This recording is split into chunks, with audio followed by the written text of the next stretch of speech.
गुलाम था ये हमारा भारत।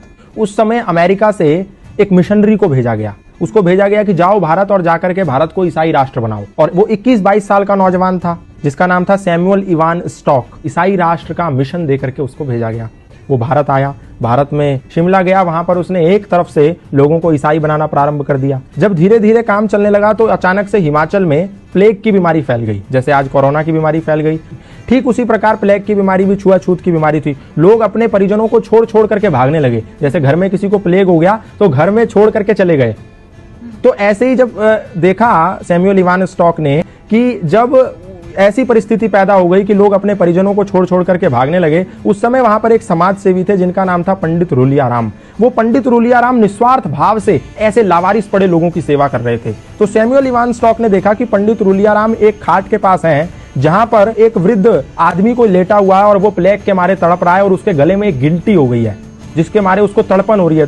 तो पंडित रूलियाराम ने क्या करा, एक कपड़ा लिया, उसकी गर्दन पे रखा और मुंह से उस गिल्टी को निकाल करके उसकी पीड़ा को खत्म कर दिया। उसका मवाद मुंह से निकाला। और जब इस दृश्य को सैमुअल इवान स्टॉक नाम के मिशनरी ने देखा, उसने कहा ये तो सेवा की अत्यंत पराकाष्ठा है, सेवा की उत्कृष्टता है। मैं जो सेवा के नाम पर लोगों को ईसाई बना रहा हूं, ये तो फरेब है, ये तो धोखा है, ये तो फ्रॉडगिरी है, ये तो षड्यंत्र है और ये तो निस्वार्थ सेवा है जहां इनको कुछ नहीं मिलना, ये मर भी सकते हैं, छूने पे लोग मर जा रहे हैं और ये उनकी ऐसी सेवा कर रहा है। उस समय सैमुअल इवान स्टॉक का हृदय परिवर्तन हो गया।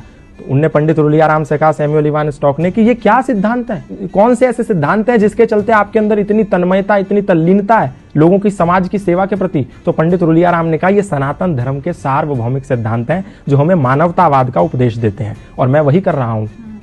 संगच्छध्वम संवदध्वम संवो मनांसि जानताम सर्वे भवन्तु सुखिना सर्वे संतु निरामया के सिद्धांतों को पालन कर रहा हूं। तो सैमुअल इवान स्टॉक ने कहा, मैं भी ये सनातन धर्म के सिद्धांत जानना चाहता हूं।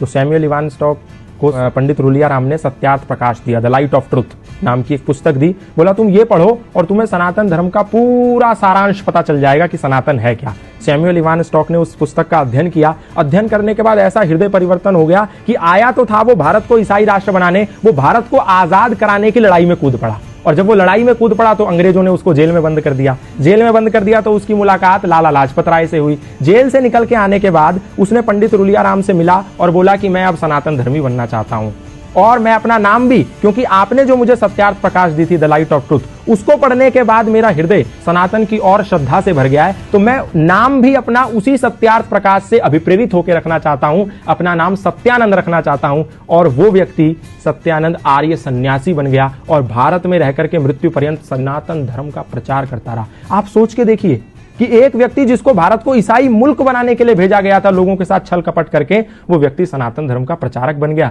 उसने अपनी पत्नी को भी सनातन का प्रचारक बना दिया। अपने घर के एक कोने में यज्ञशाला खोल दी। आज भी हिमाचल प्रदेश में जाएंगे तो वो यज्ञशाला विद्यमान है। वहां उपनिषदों के मंत्र उकेरे हुए हैं उस यज्ञशाला में। उसके घर में आज भी वो भगवत गीता के श्लोक लिखे हुए हैं। तो ये प्रमाण है कि सनातन को कभी, ना उस समय, ना आज, ना आने वाले समय में कभी भी लोगों पर थोपा नहीं गया। ना तो तलवार के जोर पे, ना भय और लालच और षड्यंत्र के जोर पे। सनातन से लोग आए और प्रभावित हो गए। फादर कैमिल बुल के ईसाई मिशनरी थे, आए, रामायण से प्रभावित हो गए, सनातन धर्म का प्रचार करने लगे। बाहर से लूसी गेस्ट आई, सनातन धर्म से प्रभावित हो गई, भारत में गुरुकुल खोल दिया।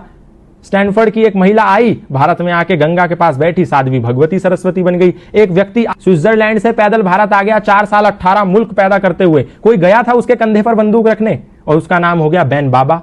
ऐसे बहुत सारे उदाहरण है, मैं बताऊंगा तो समय कम पड़ जाएगा। सनातन को कभी भी किसी पर थोपा नहीं गया। लोग आए, खुद बन गए।